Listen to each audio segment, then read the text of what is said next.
Diddy is being sent to prison, and not even mafia members are on his side. Ex-mafia bosses are saying that Diddy will be targeted for his treatment of women, and his life behind bars will be hell. Diddy was attacked by inmates the last time he was in prison, and now he's scared. Not only that, but the prison that Diddy was being sent to has been decided, and allegedly, if everything goes according to Diddy's plan, he's going to get out in less than a year. I mean, what this guy did is disgusting. I don't think there's a person alive, a man or a woman, especially women, who are not going to hate this guy. Whatever he did was completely disgusting. It's beyond criminal. I don't even know what it is. I look at it like he disgraced everybody. He disgraced the black race by being a black man. I know a lot of black people, and they hate him for it because it painted a picture towards all of them. I think it's being followed all over the world. If he's not found guilty, or he's cut free, or he does a short amount of time, I mean, I could only imagine what the whole world would think. This is a disgusting country. Diddy's 50-month sentence is a joke, and the only reason that Diddy was able to get such a short sentence is because he was working with the feds. Suge Knight predicted this months ago, and he says that Diddy's treatment now proves this. Diddy has strong ties to the government, and the information he fed them is now paying off. So that's always a great day for the family. Overall, though, it's not surprising. You know, we do all know one thing, like I said before, Puffy has strong ties with the government, with the feds, and anybody else would have been cooked, done. I mean, that's the first time in history that a person going to get sentenced and they can actually put on a campaign like they're running for the president of the United States, where they can show videos and pretty much everything. Only thing I was waiting on was the fact that I was waiting on him to bring out the DJ and start playing music and let him do what he do best, dance and shake that ass and end up with no time. And the other side of it is that, well, the sad side of it is that I couldn't believe that not one of his baby mothers came in to support him or testify. And I was surprised by that because that shows a lot about the character. I still think it's fair that Puffy got less time because the other people who's involved in this case, other executives, other people, they didn't get punished at all. They walked away untouched. So in society, it's a fair side and it's a bullshit side. There are even rumors of a pardon, and Trump has confirmed that Diddy asked him for a pardon. President Trump says Sean Diddy Combs has asked him for a pardon. I have a lot of people who have asked me for pardons. I call him Puff Daddy has asked me for a pardon. Combs is serving a 4-year sentence in a New York City jail on 2 prostitution-related charges. Attorneys for Combs have not commented on President Trump's remarks. This is the same pardon that Diddy was asking for even before his sentence. The feds told him what was coming, and he started preparing well in advance. Diddy's lawyer, Mark Agnifilo, said that Diddy told them to talk to Trump and tell him, "I need a pardon." When a senior White House official declined to comment on, quote, speculation and told us any decision on pardons would come from the president himself. Combs' attorney, Mark Agnifilo, said he has not talked to the Trump administration about it. You mean to tell me that you really have nothing to do with a possible pardon right now? Nothing. I have nothing to do with a possible pardon. What is Sean Combs saying about the possibility of a pardon? I think he knows I'm not political. We've never discussed it other than I tell him what's in the news about it. But you know. And what's his reaction? Does he laugh? Does he say, let's look into it? What does he say? Go tell him that I need a pardon. Go tell him I deserve a pardon. That's what he said. How are you preparing him? So I tell him what the guidelines are, and the guidelines are about 2 or 3 years. And I tell him, the judge could go above the guidelines. Do you have any regrets in how you tried this case? It's a good question. Not really. Not really. You called the relationship between Combs and Ventura a great modern love story. Ventura says she was raped, physically abused, and became addicted to drugs because of Combs. I think that's what makes it. The we vehemently deny, and I know I respect that she said that. I don't think the jury concluded that that happened. In terms of the drugs and the other stuff, I think that's what makes it a modern love story. I think she very much loved him, and I know he very much loved her. Cassie Ventura's attorney told us that Agnifalo's description of the relationship is a, quote, complete disgrace and affront to survivors of domestic violence. Now, we covered a lot more in this interview. Agnifalo said that he talks to his client just about every single day. He told us that Combs is focused on his family and wants to one day get back into performing at Madison Square Garden. This interview was about an hour long. He also told us that Combs did want to testify. Obviously, he did not.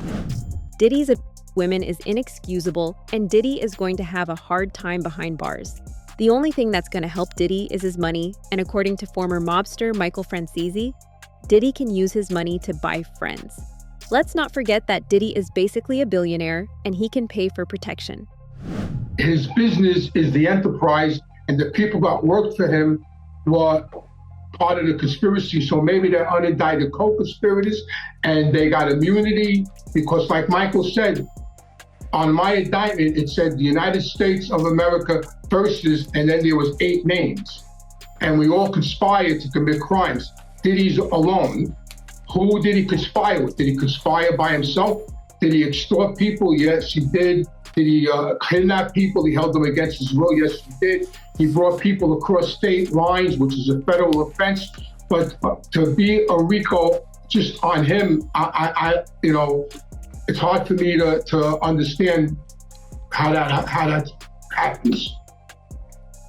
Yeah, and I do think that, listen, we got weeks and weeks left of just the prosecutor's case, but already we've seen one of the assistants who said he got immunity.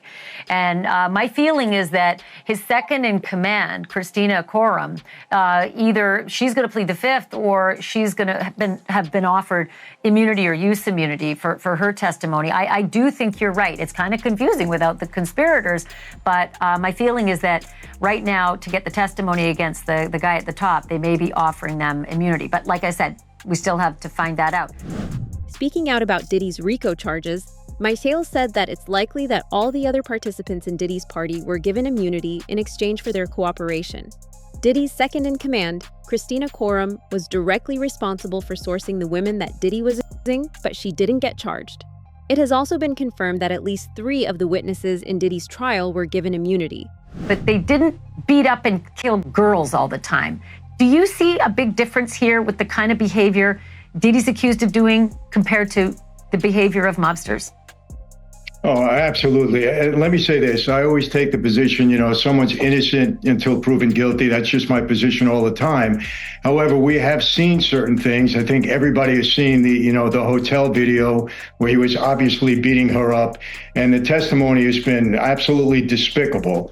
And nobody in my former life would ever approve of something like that. And I think Anthony will vouch for that. We didn't beat up women. We didn't do things like that. We were taught to respect women in a big way, especially our families. So, in our life, if you violated another made man's wife, daughter, sister, mother, you're in a lot of trouble. So we didn't stand for that in any way, shape, or form. And like I said, the acts that are being described here are disgusting, despicable. If somebody like that was in our former life, he wouldn't last, quite honestly. And again, I would love to hear, I believe that the defense is going to attack the RICO statute here. You said, possibly there are witnesses that have been given immunity. Not possibly, 100%. I mean, that's how government builds cases. They go after people, they get them to cooperate, and they give them immunity. So like Anthony said, there's probably several unindicted co-conspirators here that all decided, hey, we're not going to take the fall, we're going to cooperate, we're going to testify, and that's why they weren't indicted. So I would believe that what Anthony said, that, they're going to use the theory that you said, that the whole, Bad Boy Records was a criminal enterprise. He was at the top of it. He used these other people to implement his criminal schemes, and that's how they charged him with RICO. But these acts are just, the real question is, how did this go on for 20 years? 20 years this was going on. A guy as high profile as that, and I've said this before, and nobody gets charged for it. It's allowed to continue for 20 years. There's no question that people knew that this was going on. There were high profile people involved. How does something like this go on for 20 years? There are some people that are still going to come after Diddy despite his money, though. Diddy hurt women, and that's not something that inmates take lightly. During Diddy's sentencing, Diddy's lawyers informed the judge that Diddy was attacked during his stay at the Metropolitan Detention Center, but he didn't want to tell anyone, in case other people tried to come after him. Yeah. Is he safe though? And you say something about him getting stabbed? I was going to say, Diddy's team is saying no, he's not going to be safe, because in court we found out that there was an attempt on Diddy's life, that there was a man that attempted to shank him, but they stopped it, the correctional officers, and they say Diddy didn't even want people to know that he didn't want to make it a big deal. But of course they're having that conversation about will he be safe because of who he is and how high profile this case is. Right. They're also having a conversation. Mark Geragos is a high profile attorney, a friend of Diddy's, but also the dad of Teeny Geragos, who led Diddy's defense about Diddy potentially being raped in court. And we can and just attacks on his life, because they say that people look at him as like a trophy or a prize, and to do something to him. Well, what if other inmates hear all of the stuff that we've been hearing in the news all of these weeks, and they scared of Diddy? That's not how they presented it. I don't. That's crazy to say Diddy's a trophy. Like, he's looked at as a trophy in jail is crazy. Diddy's lawyers have also suggested a low-security prison for Diddy. This prison has a special drug rehab program, and if everything goes according to Diddy's plan, it's more than likely that Diddy will only spend around a year in prison. This program takes off a year off of your sentence in case you were addicted to drugs during the time you committed the crimes. It is possible Diddy could be rejected based on his history of violence. I have you. I only have a little bit of time left. I got to switch gears real quick to Diddy. So he is asked to be sent to a low-security prison out in New Jersey, for where he will serve his, prison term. 4 years, served already 1, so 3, maybe out in 2.5. Do you think he's going to get that request? Do you think he's going to serve it at this low-security prison in New Jersey? It seems like the logical place for him to go. I mean, you've got, based on all of the factors and everything else that goes into the Bureau of Prisons, when they get the file, so to speak, they get the PSR, which is the pre-sentence report. They have a certain criteria, and a lot of that criteria has to do with geographic location and then the severity of the sentence and the charges. All of that would tend to lean towards the placement at this New Jersey facility. So I would say on a bell curve, 80% shot. And chances he has a successful appeal, either a new trial or the sentence being adjusted? I've had this argument with his team and people not on the team, and I don't want to reveal the work product, but I will tell you my reaction to this sentence was that because the judge accepted the sentencing guidelines and then went under it, and he accepted the sentencing guidelines that probation said, which was 70 to 87, I think, but went underneath at 50, it makes the appeal on the sentence tougher. I still think there's a whale of an argument on the Mann Act itself as applied, that the idea of having a prostitute cross state lines in order to film them and not have, I don't think by any stretch of the imagination that's what the code section was designed to prevent. The program directors also refuse participants that have no remorse over their actions. According to Gene Deal, Diddy does not care about the victims. Diddy cried during his trial, but his tears weren't for the victims or his regret. If he had even a hint of remorse, he wouldn't be engaging in freak-offs even on the day of his arrest. One user wrote on social media about this saying, "He ain't crying because he's sorry, he's crying because he got caught." Have you seen these sketches of Diddy crying in court after getting 50 months? Check your phone right quick.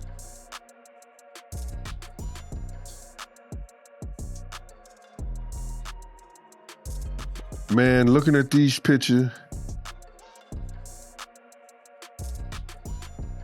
Diddy in court, the artist got him, looking at these pictures with Diddy in court, bruh, the artist got him crying. The artist got him holding his head. The artist got him dropping to his knees at the time of the verdict, crying on the chair.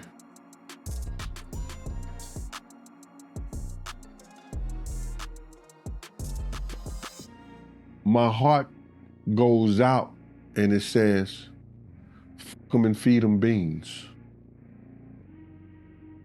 I can care less about his sadness. I can care less about him being in pain. I can care less about what he has to be faced with in court or in jail now. I don't have no remorseful feelings for him, bro.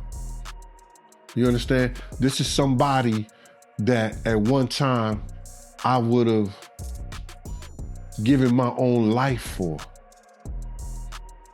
And to know this nigga was trying to get people to take my life because I was trying to teach him to be right by people and tell him to be right by people. I have no remorse for this dude, bro. To see him like that, I know there is a God. And you can feel all the way you want to feel about me. You can say whatever you want to say about me. But karma is a mother.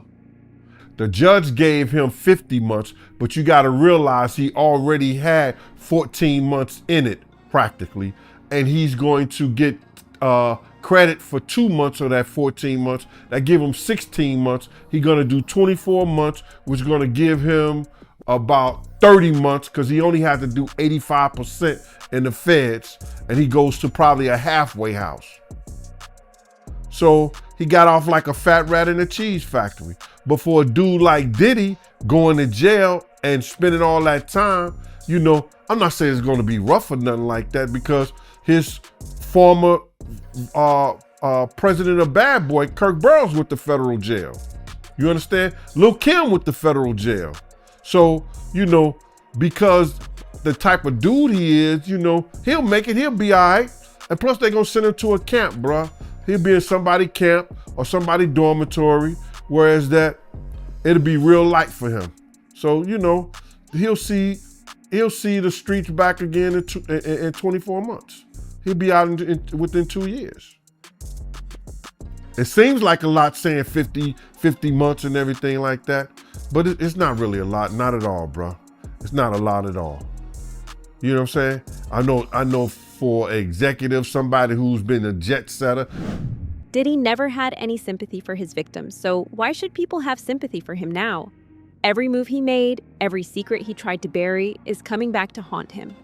Even the people who once defended him are turning their backs because they know the truth. Diddy isn't a victim. So you don't got no kind of sympathy for him, seeing them pictures, him crying and... Bro, let me just tell you something, man. God is good. I don't have no sympathy. I never have sympathy for somebody who was trying to take me from mine. You understand? Was he thinking about when he was telling people to get at Big Gene, to do this to Big Gene? Was he thinking about what if them dudes would have did that? Would he been thinking about me? Nah, bruh. Would he broke down and start crying for me? Nah, bruh. I don't have no sympathy for him. To see him like that, I know God is good. And God showed him. He can make you, he can break you. And I'ma say it again. You might get flagged for this. I'm happier than a faggot in a barrel of dicks, bruh. Don't you see the smile on my face? Bruh, I'm gonna be totally honest with you. I don't have no sympathy at all. Even if Diddy was cooperating with the feds, it is still extremely shocking that his actions were allowed to go on for so long. The feds knew what was happening and the number of victims that Diddy was creating, but they did nothing to stop it. Diddy was confessing to his crimes on live TV precisely because of the fact that he had immunity. Given what we know now, the filth of his behavior, the absolute filth of his behavior when it came to how he treats women. One woman, absolutely. The others, so far, it's just an accusation. How will he fare behind bars? Well, I have two scenarios. If the BOP buries him in like a Marion or the Supermax in Colorado, he'll do a terrible bit. But if he goes to, my opinion, if he goes to a regular federal prison, he's going to be fine because the kids there, the people there, he has a lot of money. He's still, he's in the music business. Everybody wants to be a hip hop artist. He's going to do fine in prison. He's going to do a good bit. He's got a ton of money, and he's going to do fine in prison unless the BOP buries him in a Supermax. That's the only way he's going to have issues. Other than that, I don't think he's going to have a problem with a certain group of people. Maybe mob guys might shun him. I'm sure people might throw, innuendos at him. He might have a fight or two, but overall, I think he's going to do fine in there because of who he is and all his money. Just like Madoff did fine in there and all these other criminals. Tell me why you think he would have a tougher time at a Supermax. What would be the difference and what would that tougher time look like? He'll be isolated. You get an hour a day. He'll be locked in a cell 23 hours a day. He'll have no rep. He'll have no contact to the outside world. He'll have nobody to talk to. He'll be just alone, isolated. And that's hard on a person to be isolated like that. But you know what? Maybe if you got a target on your back because of the way you allegedly used women as punching bags for 20 years, maybe it would be better to be isolated than the alternative. People around Diddy are just as guilty. They helped Diddy cover up his crimes rather than report it. But what's really puzzling here is it seems that most of these witnesses were given immunity. So some of them might be unindicted co-conspirators that would make up the enterprise along with Diddy. It's just that they agreed to cooperate and they're not indicted. I mean, that's my take on it so far. That's a really good point, Sammy. Jump on that because Bana was the third person by my count to be given immunity for her testimony. And each of those three that got up there, they all said they did not want to be there. They did not want to be a part of this. They weren't looking to put Diddy away. They just didn't want anything to do with him. Do you think that jurors see that? Do you think they see immunity as something that's really important? No, I agree with Michael 100%. They all got immunity because they're cooperating. They're all part of the enterprise, and that's exactly what happens. When I cooperated, I was part of the enterprise, and I was cooperating, and nothing that I said could be used against me, and that's exactly what's happening here. Same exact thing. Everyone in the industry saw all this coming a mile away. First, Diddy isn't indicted on anything serious, and then he gets a sentence far below the federal guidelines. Now, finally, there is an official petition for his pardon. This lawsuit was never about justice. The feds just wanted to send a message: cooperate and we'll let you go. They showed just how powerful they really are, but then they let Diddy off easy. You gotta realize one thing: that boy's life is dangerous. And his life isn't, and he's just not dangerous with the shit they said he was doing, but he's in danger. He knows too much. One thing you gotta realize is he probably having a conversation right now with the higher-ups and everybody else to figure out how it's going to work itself out. Because he know all the secrets. And if he gets to running his mouth, it could be a bad look. I look at it like the most important thing is the industry needs to be built over. You have all these executives, there's somebody with their father, their grandfather, or all these type of stuff, and they don't give people the opportunity to grow and learn. I know when I first started in this business, wasn't a machine. I had to be the machine. I had to figure out how to get my songs on the radio. Because at that time, they was getting 5%, and they got 10%. They was popping champagne bottles. I went from 95% of the songs you hear on the radio was my songs into 97%. So you have to really do all this thing and really do the work. He's going to go to prison. And if he do, it'll be for something very, very small. It wouldn't be nothing what the people think. I don't think he's going to go nowhere long. And at the same time, you got to look at it. The best witness they had is Keefe D. Keefe D been an informant for a very, very long time. And Keefe D is getting ready to go to trial for the murder of Tupac. Keefe D said it. Everybody else know it. And Keefe D says the money came from Puffy to kill Tupac and myself. So if they really wanted Puffy that bad, Keefe D would have put a deal with them, got on that stand, and broke it down. That would have been the RICO right there. That would have been murder for hire right there. Diddy might think he can buy his way out of everything, but money can't protect him forever. The streets, the feds, and even the mob are watching. His 50-month sentence is already being called a cover-up. And if the rumors about a pardon are true, this story is far from over. Because if Diddy walks free, the question everyone's asking is who helped him and who's next?